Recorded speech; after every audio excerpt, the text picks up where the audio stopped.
Chain of command এবং নিয়ম মেনে না চললে যে কোনো বাহিনীর প্রতি জনমনে আস্থার সংকট সৃষ্টি হয়।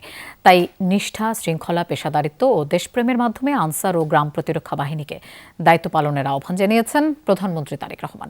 তিনি আশা প্রকাশ করেন, প্রযুক্তি নির্ভর মানবিক সামাজিক বাহিনী হিসেবে আত্মপ্রকাশ করবে আনসার ও ভিডিপি।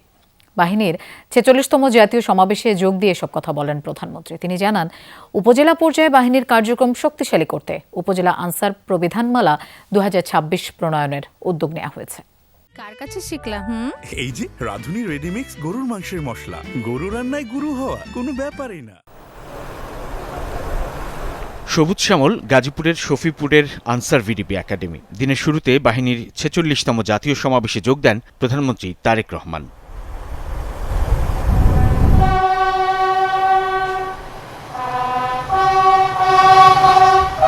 প্রধানমন্ত্রীকে কাছে পেয়ে নিজেদের সর্বোচ্চ দক্ষতা ও প্রশিক্ষণ তুলে ধরার চেষ্টা করেন বাহিনীর সদস্যরা। তৃণমূল পর্যায় থেকে কেন্দ্রের যেকোনো দুর্যোগ, আইনশৃঙ্খলা নিয়ন্ত্রণ কিংবা সহিংসতা মোকাবেলার নানান কৌশল প্রদর্শন করেন তারা।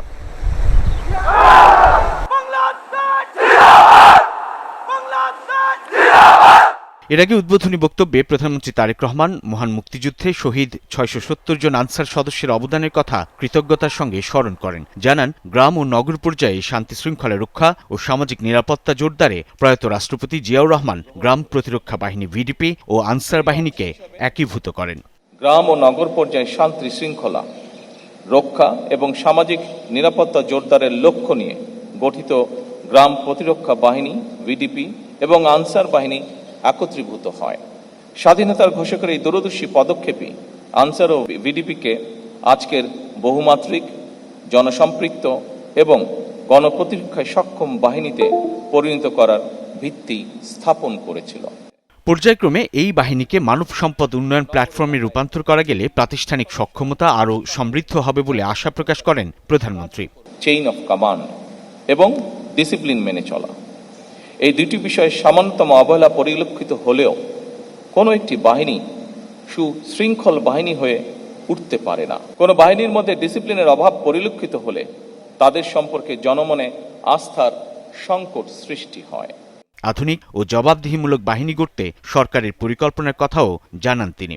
আনসার ও ভিডিপি বাহিনীর কাঠামোগত উন্নয়নের অংশ হিসাবে ভিডিপি বিধিমালা ২০২৬ এবং আনসার ব্যাটালিয়ন সদস্য নিয়োগ ও পদোন্নতি বিধিমালা ২০২৬ এর খসড়া প্রণয়নের কার্যক্রম বলা যায় প্রায় চূড়ান্ত পর্যায়ে রয়েছে।